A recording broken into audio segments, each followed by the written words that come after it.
Hey guys, welcome to part 2 of how to become a landlord and the steps that you need to take in order to become an effective landlord. So in case you missed part 1 of this video, I'm going to drop the link in the description below so you can check it out and get all that valuable information that you can get in order to help you make financial decisions for your business. Now moving on to step number 5. So step number 5 of becoming a landlord is making sure that your property is move-in ready. Now, how do you do this? Well, first you need to clean the property. You need to make sure that it's all cleaned up. So either vacuuming the property, cleaning up the walls, repainting the walls, refinishing the hardwood floors if you have hardwood floors. Just do everything you can to make the property look decent and nice to live in. The next thing you want to do, making sure your property is move-in ready, is verifying that your property is up to code. Meaning, you want to test your smoke detectors and any carbon monoxide detectors. Check all electricals and plumbing, and verify all other areas and other functions of your property is actually functioning properly so your tenants can move into the property and not have any issues. So if there are repairs that need to be made, maybe you have broken windows, you want to fix all those repairs. Make all of the necessary repairs to make sure that your property is move-in ready.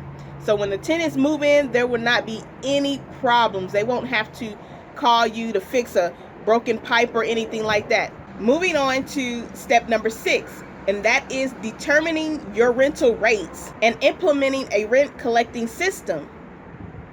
So how do you determine your rental rates?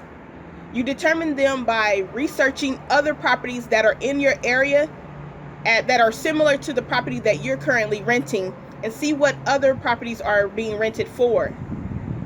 So that helps you determine what the market is charging. And one thing you do not want to do, you do not want to charge too low of rent, because if you do, you're going to leave thousands of dollars on the table. On the other hand, if you charge too much rent, then you will probably not get a tenant for a long time. So you have to make sure that you are charging a reasonable amount of the rent that your tenants will be able to feel comfortable in paying.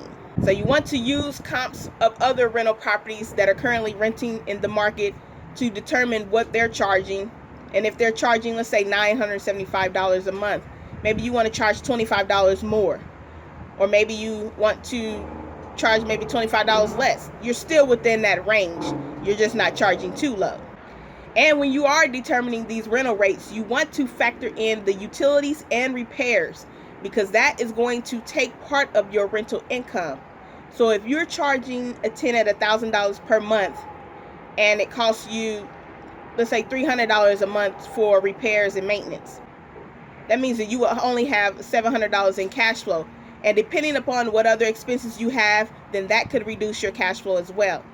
You also want to stay up to date with any changing market conditions, because laws and other rules and things are always changing. So you want to make sure that you're staying up to date on these market conditions and educating yourself. So when anything does change, you will already be one step ahead of the game.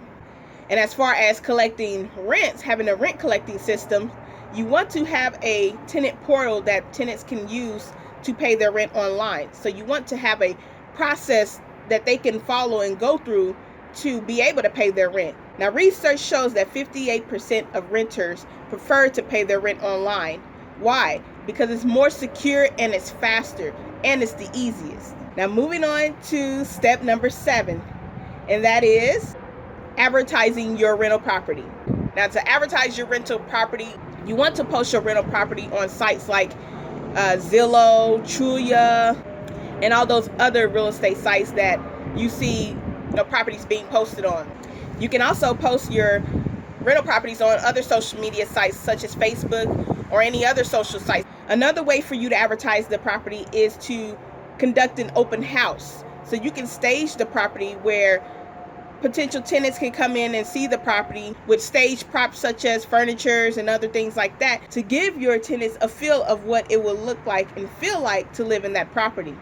And it also gives them an idea of how much furniture can fit in there. So whatever furniture they currently have, it helps them to determine, okay, do I have is my couch big enough to fit in this living room? And it helps them get a sense of how it's going to be to living in that property. Moving on to step 8, and that is screening prospective tenants. Now, you screen your tenants using applications.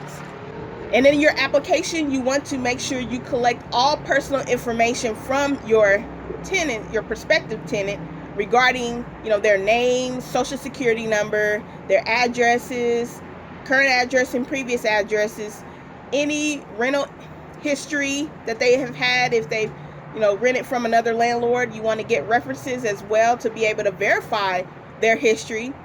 Also, collect information to see if they have any prior evictions or any bankruptcies in place, whether there was current or in the past. You want to be able to verify as much information about your tenant as possible, because you do not want to rent to the wrong tenant.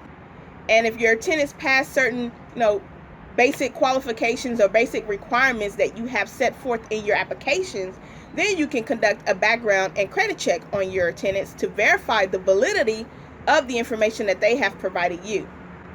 So again, getting all of their personal information, their social security numbers, and their addresses, their current income, job history, any pay stubs that they may have had in the last 30 to 60 days to verify the amount of income that they say that they're generating is actually what they're generating, and that they can actually, afford to be able to live on your property and be able to pay the rent there.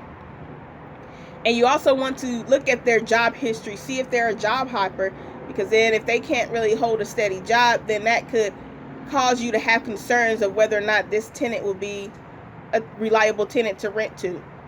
Because then if they can't hold a job or anything like that, then you wouldn't be able to collect any rents. So this is all the information for part 2. I will see you guys in part 3 on the next video. And if you guys found valuable information in this and you want to learn more about the different steps that you can take on becoming a landlord, and so you can properly budget for, the unexpected expenses, then click the link below to book a call with me. And until then, I will see you guys on part 3. Have a good day.